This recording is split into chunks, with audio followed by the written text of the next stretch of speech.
Hello வணக்கம், இது உங்கள் சிவி ஜோன். எல்லாரும் எப்படி இருக்கீங்க? ஸோ இன்னைக்கு பார்த்தீங்கன்னா Bigg Boss season 9 Tamil start பண்ணிட்டாங்க. கோலாகலமாக செம்மையாக மாசாக இருக்குது. அது மட்டும் இல்லாமல் இந்த பிக் பாஸ் வீட்டில் ஒரு பயங்கரமான ஒரு ட்விஸ்ட் வேறு வச்சுருக்காங்க. இதுக்கு முன்னாடி சின்ன வீடா பெரிய வீடா, இந்த வீடு பெண்கள் ஆண்கள் இப்படிலாம் பண்ணிடுறாங்க. அந்த மாதிரி இருக்கக்கூடாது தலைபாடம் அடிச்சுக்கிட்டோம். பட் ஆனால் இன்னும் அதை பற்றி பெருசாக சொல்ல. ஆனால் நீர் நெருப்பு அதை மாதிரி வந்துட்டு ஒரு கான்செப்ட் கொடுத்துருக்காங்க, ரெட் விஸ் ப்ளூன்னு சொல்லிட்டு.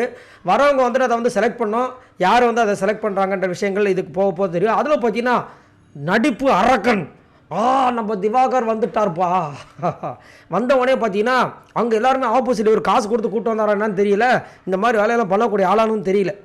இப்போ வரைக்கும் பார்த்தீங்கன்னா ஒரு மர்மமாகவே இருக்குது. ஏன்னா அவரே வந்துட்டு நான் ஒரு நடிப்பு திலகம் சிவாஜி அவர்களை விட பயங்கரமாக நடிக்கக்கூடிய ஆற்றல் எனக்கு இருக்குதுன்னு சொல்லிட்டு அவர் நம்மளை நம்பிக்கிட்டு இருக்காப்புல. பட் எவ்வளோ சொல்லிட்டாங்க, அவர் கேட்குற மாதிரி இல்லை. ஆனால் அங்கே விஜய் சேதுபதி அவர்கள் முன்னாடி வந்துட்டு எல்லாரும் இந்த விஷயத்தை வந்து ஆடியன்ஸ் சொல்லும்போது விஜய் சேதுபதி என்ன சொல்லியிருந்தாருன்னா, இதை மாற்றுறதுக்காக தான் அவர் வந்திருக்காருன்ற மாதிரி ஒரு விஷயத்தை அவர் நம்பி சொன்னார்.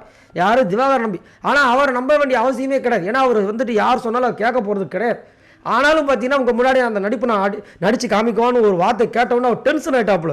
இதெல்லாம் திருந்தவே மாட்டியா அப்படின்ற மாதிரி பார்த்துட்டு அமுச்சு விட்டாங்க. அவர் வந்து ரெட்டை தான் சூஸ் பண்ணியிருக்காரு, நெருப்புடான்ற மாதிரி சூஸ் பண்ணியிருக்காரு. உள்ளே போனோன்னே அவ்வளோ தூரம் சொன்னாங்களே, கேட்கமா இல்லையா? கேட்காம அங்கே போயிட்டு ஆரம்பிச்சிட்டாப்புல. அந்த கையில் வாட்டர் மணியில் இருந்த மாதிரி ஒரு ஆக்ஷனை காமிச்சு, நீ வெளியே போ, நீ உள்ளே வா. அதாவது இதுக்கு முன்னாடி பார்த்துருப்பார்ல, உள்ளே வந்தவங்களே ஏதாவது ஒரு விஷயத்தை பண்ணுவாங்க, அது கேமராவில் பதிவு ஆகும் இல்லையா? அவர் ஆல்ரெடி வந்து அந்த சின்ன மொபைல்லேயே எவ்வளோ விஷயங்கள் பதிவு பண்ணுமோ எல்லாத்தையும் பதிவு பண்ணிட்டாரு. எல்லாருமே வந்துட்டு அதன் மூலமாக செல்லெல்லாம் தூக்கி போட்டு உடச்சிட்டாங்க. இனி நான் செல்லே வாங்க மாட்டேன்னு. இப்போ எத்தனை பேர் இதெல்லாம் பார்த்து டிவி உடைக்க போகிறாங்கன்னு தெரியல. உள்ளே வந்து இதை பண்ணுறாரு அதை பண்ணுறாரு. அந்த 3 படத்தில் ஒன்று பண்ணுவார் பாருங்க, முக்கிக்கிட்டு இருக்க மாதிரி அதெல்லாம் பண்ணிகிட்டு இருக்கா. அப்போ என்ன நடக்க போகுதுன்னு தெரியல. இருந்தாலும் அவர் அவராகவே இருக்கிறதுக்கு தானே வந்திருக்காரு. பார்ப்போம் அது நம்மளுக்கு பிடிக்குதா இல்லையா அப்படின்ட்டு.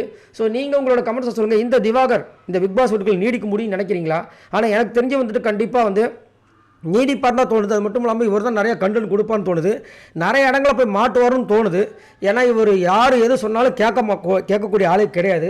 சரி பார்க்கலாம். ஸோ நீங்கள் உங்களோட கருத்துக்களை சொல்லுங்கள். இந்த திவாகர் அவங்களுக்கு வந்துட்டு நீங்கள் எவ்வளவு சப்போர்ட் கொடுப்பீங்க? அதேமாரி இன்டர்வியூ மறக்காமல் கண்டிப்பாக அதை பற்றி சொல்லி ஆகணும். ஏன்னா ஒரு சில பேர் வந்துட்டு சொல்லுவாங்க இல்லையா, ரீல்ஸ் மூலமாக அவர் உள்ளே போயிருக்காருங்க அப்படின்னு. ஆனால் அங்கே விஜய் சேதுபதி அவர்கள் என்ன வந்து சொல்கிறாங்கன்னா, இன்டர்வியூ நடந்துச்சான் இவர் சம்மந்தமாக, அந்த தொழில் சம்மந்தமாகவும் நடந்துச்சான். அதில் செம்ம மாதம் வந்துட்டு அந்த இன்டர்வியூ அட்டன் பண்ணியிருக்கார் போல இருக்குது. ஸோ அந்த விஷயங்களை அங்கே ஷேர் பண்ணாங்க. ஸோ எல்லாருக்குமே திறமைகள் இருக்குது. நம்மளும் வந்து ஈஸியாக வந்து ஒரு சில பேர் வந்து கலாய்ச்சி விட்டுறோம்.